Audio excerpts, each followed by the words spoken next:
Well, good morning and welcome to our Countdown to Kickoff show here on your home of the Chiefs. There's a live look out over Arrowhead Stadium. Isn't she beautiful? Well, welcome into the studio. I'm Hayley Lewis. We'll head back out to the stadium here shortly, but first we got plenty to get covered in the next half hour ahead of the Chiefs divisional game. We're just hours away from kickoff. The Chiefs hosting the Cleveland Browns in a divisional round matchup. This is the first time these two teams have played in the playoffs together. Kickoff set for 2:05 p.m. Now let's go back out to Arrowhead Stadium. That's where we're now joined by our own Aaron Ladd, who is at the stadium. Aaron, let's talk about one of the hottest topics all week, the return of former Chiefs running back, now Browns back, Kareem Hunt, saying earlier this week this one is personal. So just how personal do you think it's going to get today, Aaron? Haley, it's going to get personal. I don't think you can see it under my mask, but I'm smiling from ear to ear because after a week of talking about these same storylines, talking about the same matchups, the same players, it's finally game day. We're here at Arrowhead Stadium. The fans are finally coming in. The gates just opened up, and Kareem Hunt, now playing for the Cleveland Browns, says that this matchup is personal from him. Yes, that Instagram video and that playoff video went viral, but maybe it's a good personal. Maybe he just wants to see some guys that he has good relationships with. He said after that game that he has relationships with these guys, and he's excited to have his best performance. Check this out. You know, I probably won't be doing too much talking to those guys, but it'll be maybe one or few I call and just chop it up, ask them how they doing and stuff. But other than that, you know, sorry, but we enemies this week, fellas. Enemies this week, fellas. Oh, my goodness. It's cold, but I can feel everything here because I'm jacked up and just ready to go for this matchup. Kareem Hunt obviously had his time here in Kansas City, but as part of that two-headed backfield now in Cleveland, something that the Chiefs are going to have their hands full. Haley, tell us more about what we can expect from this matchup. All right, thank you, Aaron. I like your take on it. A good kind of personal. Hunt will definitely pose a threat for the Chiefs today when looking at the run game. Kareem Hunt and Nick Chubb have provided a nice 1-2 combo for the Browns. Last week, they averaged over 6 yards a carry. They had 3 touchdowns between the two of them. So let's bring in now Pete Sweeney, our Chiefs analyst and insider. Pete, how serious should the Chiefs be taking the threat of the Browns run game today? Extremely serious. And because Hunt is a former Chief, it's kind of buried Nick Chubb in all of this. And Chubb is a top 5 back in the National Football League. He had 5.6 yards per attempt. And the hard thing about this, and this is something Steve Spagnuolo said this week, is sometimes when you have certain running backs in, you could tell, okay, they're going to go in this direction. These guys do it all. And when it comes to Hunt, he's more of a pass-catching back for them. But Chubb might be the one that Chiefs fans have to worry about. All right, now let's talk about one of Kansas City's favorite topics here. Quarterback Patrick Mahomes going up against Cleveland's Baker Mayfield. This is going to be the third notable time that these two quarterbacks have met. Pete, Baker Mayfield and Patrick Mahomes have faced each other before, the first time around 2016, and then the two combined for over 1,200 passing yards in that game, set for multiple FBS records. Mayfield won 66-59 over Mahomes.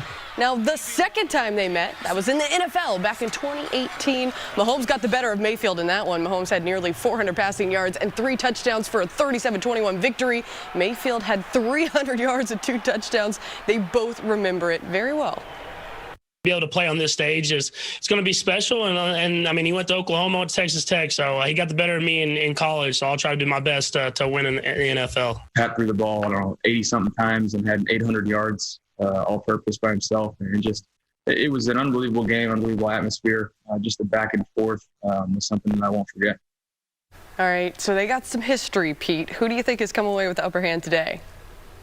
I still like Patrick Mahomes. This is a former MVP in his first year in 2018 in the NFL. And I go back to that college game, and what's most fascinating about that is Patrick Mahomes threw the ball 88 times in a losing effort, and they combined for 12 touchdowns, as you explained.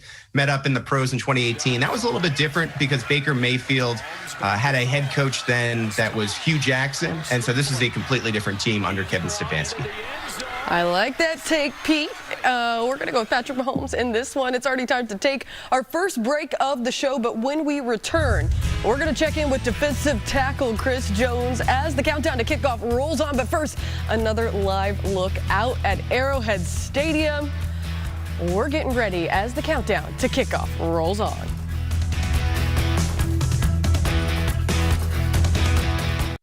All right, welcome back, Chiefs Kingdom. Hope you're having a great morning as you get ready for the Chiefs game here in just a couple of hours. In our scouting report, pressuring Mahomes will be a big topic today. When opponents pressured Mahomes on 20% of his dropbacks, KC was 7-1 and only won one game by more than 6 points. While when Mahomes was pressured less than 20%, the Chiefs won by 12 points or more per game.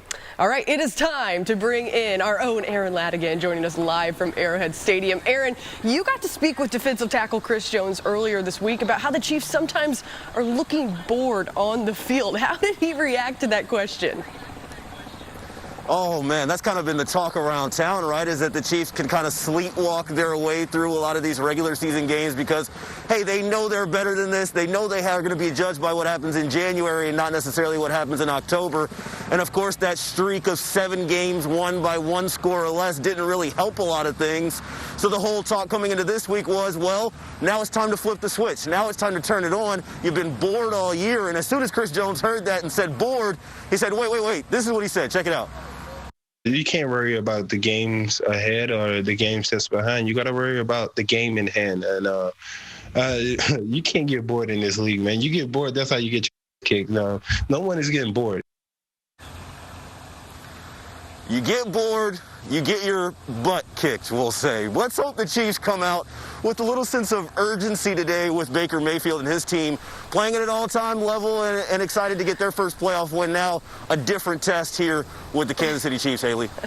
Gotta love it, Aaron. Thank you. Now let's bring back in Pete Sweeney. Pete, we talked about that same quote earlier this week. We saw how big of an impact that Chris Jones was last season in the playoffs for the Chiefs. How crucial is it to have him out there today? Yeah, Hayley, Steve Spagnuolo has said in the past, when Chris Jones is cooking, so to speak, the rest of the defense plays well. He leads the Chiefs with 60 quarterback pressures. The next closest guy is Frank Clark with 44. So it couldn't even be more emphasized how important Chris Jones is for this game. And it's good that he's fired up. You could tell that the Chiefs have been hearing some of the national analysts say that potentially this team is getting bored.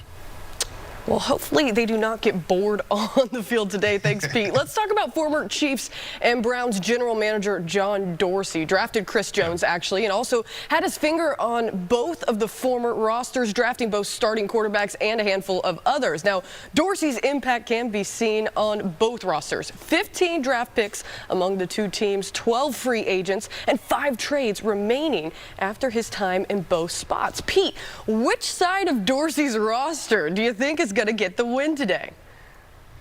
I tend to think the Chiefs. I always say that the ultimate trump card is Patrick Mahomes, but you nailed it. I think his fingerprints are all over this game. He drafted Mahomes, Mayfield, Chubb, Hunt, Kelsey, Eric Fisher, Denzel Ward, Tyreek Hill, all of these players. And so while it didn't work out with him as a GM, probably for cap reasons, he definitely has this eye for talent, and it's all over this divisional round game.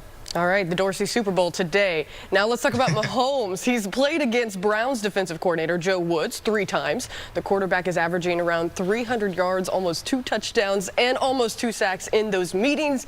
Chiefs offensive coordinator Eric Bieniemy knows Joe Woods is going to be ready. I wouldn't be surprised if he's pulled out tape from the Bronco days and from the Raider days when he coached there. And I know he's going to pull out some tape from last year's game in the Super Bowl. So one thing about Joe, you don't have to worry about those guys not being prepared. They're going to be prepared. All right, like EB mentioned, Mahomes and Woods' pass did cross in the Super Bowl when he was a passing game coordinator for the 49ers, and we all know too well how that one turned out. Pete, how much does this help Mahomes, the fact that he's had 4 starts against this defensive coordinator? Yeah, I think it helps a lot. A lot of times people will say, well, the tape is out in Mahomes. Well, when Mahomes is playing these defensive coordinators for multiple times, that helps him too. And Wood said this week that he had the Chiefs kind of at hand up until 6 minutes left in the Super Bowl, and then there was time to run WASP, and the rest is history. So another meeting between these two today. He's mentioned he wants to mix up coverages against guys like Tyreek Hill and Travis Kelce. So excited to watch that matchup. All right, speaking of history, earlier this week, our own Aaron Ladd caught up with Jamal Charles to get his prediction for the Chiefs versus the Brown matchup. Fellas?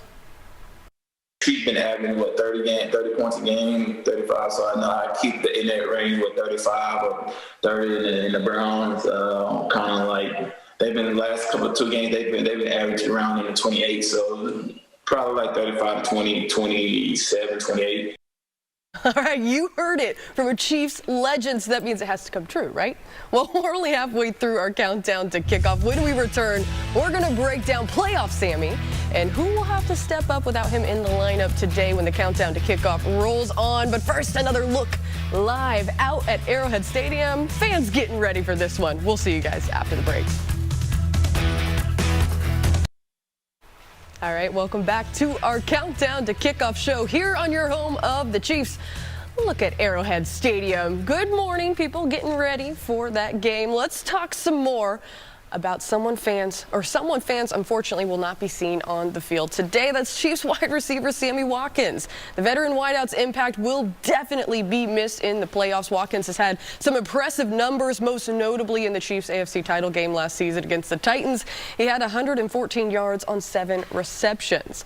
All right, let's go back out to our own Aaron Ladd, who's live at Arrowhead Stadium. Aaron, let's talk about Watkins. The guy just can't seem to stay healthy this season. It's been tough, and Hayley, you touched on it there with his numbers. Somebody's going to have to fill in that production now that it's postseason time and playoff time. You had that 114 in the AFC playoff game, and I want to read off the other outputs. 5 for 98 in the Super Bowl and against Houston in that major comeback, 2 for 76. Maybe Demarcus Robinson, maybe McCole Hardman, maybe Byron Pringle, who we saw flash at the end of this season as well. Somebody's going to have to fill in and give me a 6 for 60 or a 5 for 50. Andy Reid telling the media, hey, it's next man up. With any situation like this, we just next guy up and we go, and I'm not sure anybody blinks on that. You get up and go. And that's not because Sam's not a great player. That's not it. It's just one of those things. And I know this is kind of a next year off-season type thing, but if Sammy Watkins doesn't return for next year, this gives you a good look at who could possibly replace his production next year as well. The moral of the story, no Sammy Watkins today. Somebody's going to have to step up. All right, Aaron, definitely something to keep your eyes on today. We're joined again by Pete Sweeney. Pete, talking about Watkins here. What does it mean to not have him in the lineup today? It's a player who does so well in the postseason. Yeah, I think we've seen in previous postseasons, you're dealing with the best teams in the NFL. So they have answers for a guy like Travis Kelce and Tyreek Hill. And so Patrick Mahomes is needing to rely on Watkins. I think it's different, though, this time around because the Browns are a little bit, I think, less skilled than maybe other teams that you saw last year. They did have the underdog win over the Pittsburgh Steelers.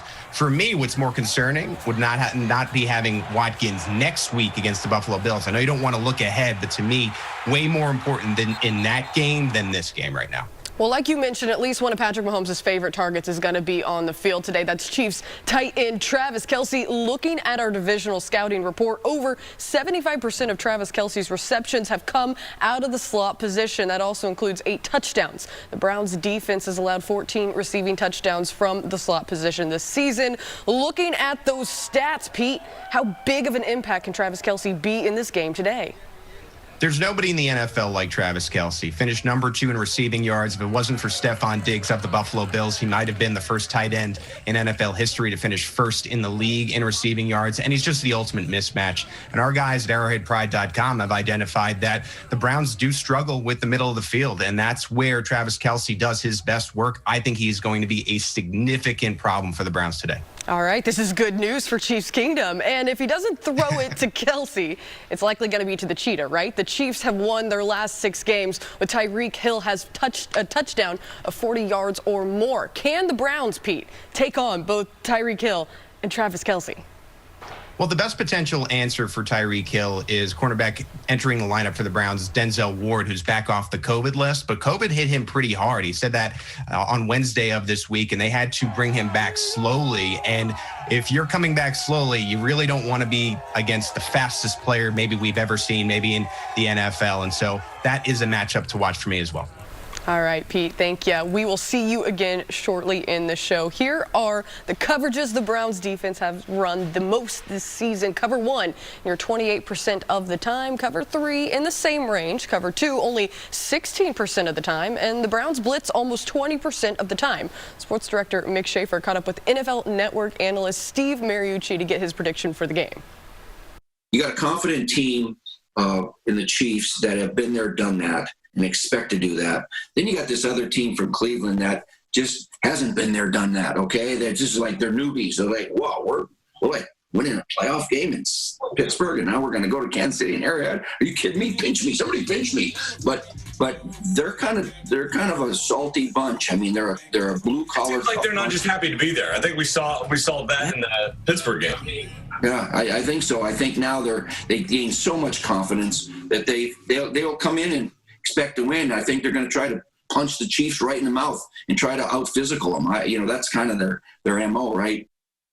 Well, I hope the Chiefs are ready to take on a salty bunch. All right, it's already time to take another break. We will be back, and guess what? It's time for my favorite segment, the Over and Unders. Stick with us. Don't turn that channel. We will be right back after this short break.